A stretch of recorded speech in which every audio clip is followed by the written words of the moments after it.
Hello दोस्तों, नमस्कार। मैं दीपक कुमार स्वागत करता हूं आपके अपने YouTube चैनल गुरुकुल पॉइंट में। कैसे हैं दोस्तों आप लोग? उम्मीद करता हूं बहुत अच्छे होंगे। आज मैं फिर लेकर आया हूं आधुनिक इतिहास का वीडियो नंबर 2। इसके पहले वीडियो में मैं बता चुका हूं यूरोपीय कंपनियों का आगमन, यानी कौन कौन से यूरोपीय कंपनी पहले आए, दूसरे नंबर पर आए, तीसरे नंबर पर आए, कब उनका स्थापना हुआ और कहां उन्होंने पहली कोठी खोली। इसके बारे में मैं पूरा डिटेल से बता चुका हूं। अगर वो वीडियो आप नहीं देखे, डिस्क्रिप्शन बॉक्स में लिंक दे दे रहा हूं, वहां देख लीजिए, या प्लेलिस्ट से जाके वहां पे आधुनिक इतिहास नाम से प्लेलिस्ट बना है, वहां से देख लीजिए। आज जो वीडियो मैं शुरू कर रहा हूं कि उन यूरोपीय कंपनियों में आने वाले पुर्तगाली, डच, अंग्रेज और फ्रांसीसी, स्वीडिश, तो इनके एक एक कंपनियों के बारे में बताने वाले हैं कि कौन सी कंपनी कब आई, कब स्थापना किया, कौन उसका वायसराय आया, किसने क्या किया, उसके बारे में हम लोग जानते हैं, जो कॉम्पिटिटिव एग्जाम में बार बार पूछे जाते हैं। तो सबसे पहले ये समझ लेते हैं कि ये थोड़ा सा मैं पहले भी वीडियो में बता चुका था, फिर थोड़ा सा मैं बता दे रहा हूं कि ये है हमारा, मान लीजिए यूरोप। क्या है? यूरोप। यूरोप से पश्चिमी देशों में एक आदमी गया जिसका नाम था कोलंबस। उसने खोज किया अमेरिका का, और यहां से एक आदमी निकल के आया ऐसे ऐसे ऐसे ऐसे ऐसे घूमते हुए आया, क्योंकि समुद्री मार्ग से इसलिए इनको रास्ता खोजना पड़ा क्योंकि इधर से जब व्यापार करते थे तो इस जगह जो कस्तूरतुनिया में अरबों ने क्या कर दिया, इनका रास्ता ब्लॉक कर दिया। इसलिए इनको भारत से व्यापार करने के लिए समुद्री मार्ग का क्या करना पड़ा, खोज करना पड़ा। यहां तक आते आते यहाँ पे ये रुक गया, वास्को डी गामा। अब कह रहा है कि हमसे अब नहीं चला जाएगा, यानी थक गया। अब इसको समझ में नहीं आ रहा था, चारों तरफ समुद्र ही समुद्र था, दिक्कत हो रहा था।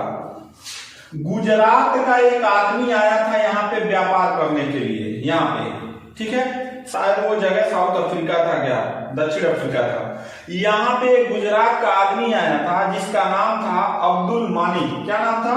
अब्दुल मानिक। तो इसको जब देखा तो उसने मित्रता किया और कहा, भाई बताओ इंडिया कहाँ है? उसने कहा ये सीधे चले जाओ, इंडिया है। तो इसने कहा कि भाई मेरा साथ दे दो। तो एक गुजराती आदमी अब्दुल मानिक ने वास्को डी गामा का, इस वास्को डी गामा का साथ दिया, और यहां से यहां भारत पहुंचने के लिए गुजरात न जाके ये आदमी कहां गया?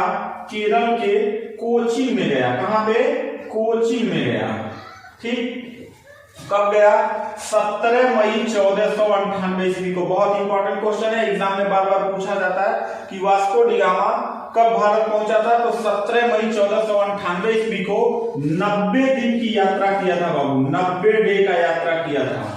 ठीक, 90 दिन की यात्रा के बाद और मदद किया था गुजराती एक आदमी अब्दुल मानिक ने, और यह गया कालीकट, यानी केरल में कालीकट है, उसी पे के पश्चिमी तट पे गया। ये पश्चिमी तट है, पूर्वी तट है।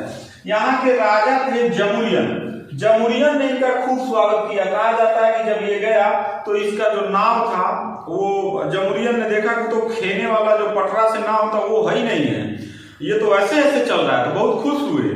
तो ये गया और उसके बाद राजा जमुरियन को और उनकी पत्नी को बैठा के नाव में घुमाया, और बहुत खुश हुए, बहुत ये किए, स्वागत किए। उन्होंने पूछा, भाई किस लिए आया हो? तो उन्होंने बताया मसाला के लिए आया हूँ। ओ माय गॉड, खूब भर लो मसाला, खूब भर लो, जितना भरना है भर लो। खूब मसाला वसाला भरा। अपने साथ जो मोटर वाला नाव लाया था, उस नाव के पीछे टोचन करके 2 नाव 3 नाव, मतलब कुछ और नाव को जोड़ लिया, और फिर लेके गया कहां पे? यूरोप में। और सारा आने जाने का खर्च निकालने के बाद उसको 60 गुना क्या हुआ था? प्रॉफिट हुआ था, लाभ हुआ था। और इसको देख के बहुत सारे यूरोपीय देश और भारत में आने लगे, जिसको पहले बारे में हम लोग पहले यूरोपीय कंपनी के बारे में पढ़ेंगे, पुर्तगालियों का आगमन। कहा जाता है इतिहास में जो नहीं लिखा गया है वो ये चीज है कि वास्को डी गामा और कोलंबस ये दोनों चोर थे यूरोप के, और जब चोरी करके आते थे तो कोई ज्यादा चोरी करके जब लाता था, लूटपाट करके, तो पोप को हिस्सा बांटने में बहुत दिक्कत होता था। तो पोप ने एरिया ही बांट दिया कि तुम जाओ पूर्वी देशों में और तुम जाओ पश्चिमी देशों में। तो इसने भारत की खोज नहीं किया था। मतलब एक इतिहास का पन्ना ये भी कहता है कि दोनों लुटेरे थे सब। अब क्या सही है, इतिहास में तो ये पढ़ाया जाता है, और एक आदरणीय राजीव दीक्षित जी ने जो रिसर्च किया था उसके अनुसार जो है कि ये दोनों क्या थे? चोर थे। खैर ये सब बात अलग की बात है, बढ़ते हैं अपने टॉपिक पे। ये समझ में आ गया। तो ये वास्को डी गामा के आने के बाद धीरे धीरे पुर्तगालियों ने यहाँ पे क्या कर दिया कि कंपनी स्थापना कर दिया। क्या कर दिया? कंपनी स्थापना कर दिया। और कंपनी स्थापना करने के बाद प्रथम पुर्तगाली गवर्नर यानी गवर्नर बना के भेजा गया फ्रांसिस्को द अल्मेडा। नाम याद रखिएगा, बहुत बार एग्जाम में पूछा जाता है कि प्रथम पुर्तगाली वायसराय कौन है, तो फ्रांसिस्को द अल्मेडा।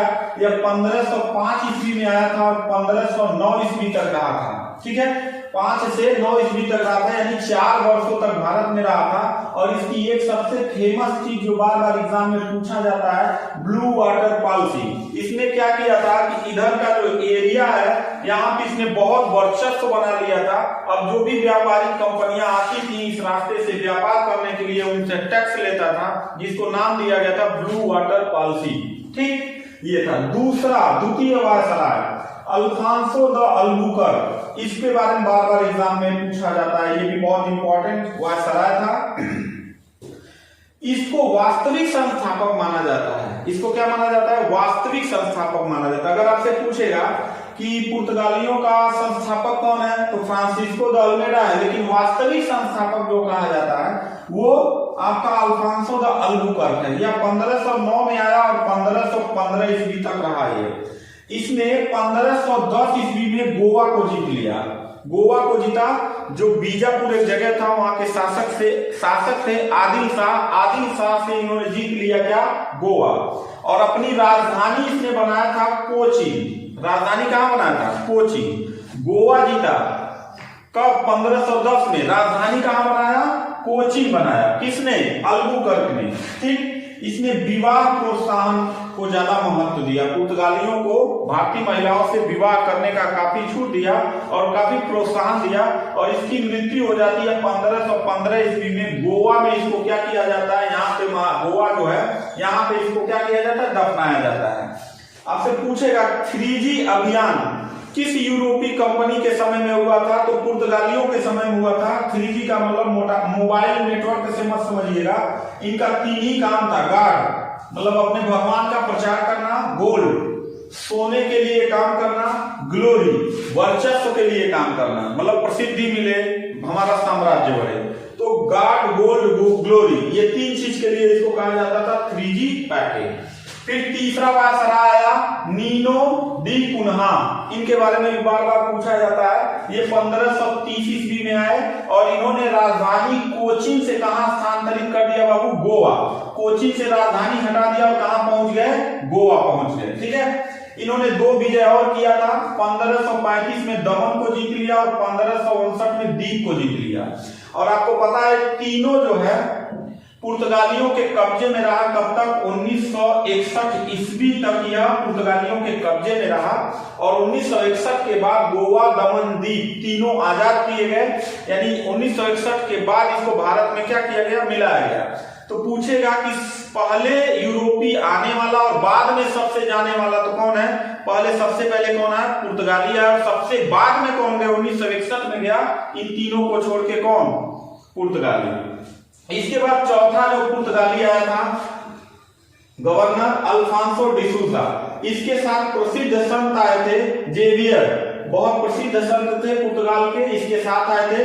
1560 में इसने ईसाई धर्म का न्यायालय का स्थापना किया था। कहां में? गोवा में। और 1556 ईस्वी में प्रिंटिंग प्रेस की शुरुआत किया गया। पूछेगा प्रिंटिंग प्रेस की शुरुआत किसने किया था?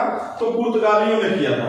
इसके अलावा अनानास, पपीता, गन्ना और तंबाकू की खेती से अपरिचित थे भारत के लोग। इनको परिचित कराया और यहाँ पे भारत के लोगों ने अनानास, पपीता, गन्ना और तंबाकू की खेती करना शुरू किया।